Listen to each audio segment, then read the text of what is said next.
सच्चा दरबार की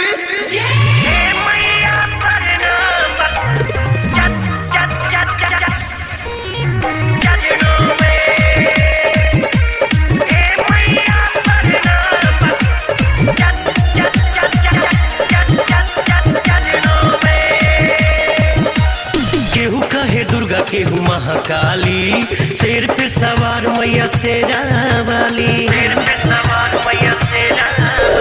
केहू कहे दुर्गा केहू महाकाली, शेर पे सवार मैया शेरा वाली। अरे बेटावा गुहार सुन अरे जी हमार, अरे बेटावा गुहार सुन अरे जी हमार, आके करे अरदास पहाड़ों में।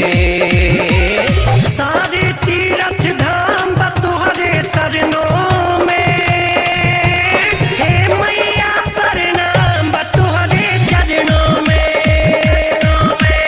सारे तीरथ धाम तुहरे शरणों में, हे मैया प्रणाम तुहरे चरणों में। हे मैया प्रणाम चरणों में। लेके अरतिया खड़ा बानी रौरा द्वार हो, खुश रखी हमारी हमार घर परिवार हो।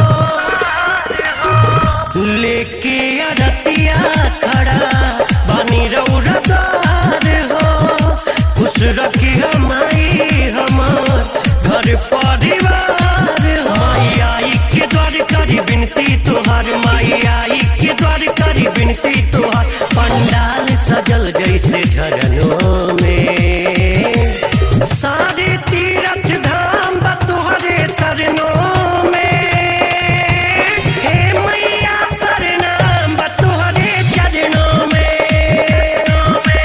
सारे तीरथ धाम तुहरे शरणों में, हे मैया प्रणाम तुहरे चरणों में। हे मैया प्रणाम चरणों में। करे जो दर्शन माई के भागे वो कर जागे, चांद भी फीका हमारा दुर्गा माई के आगे।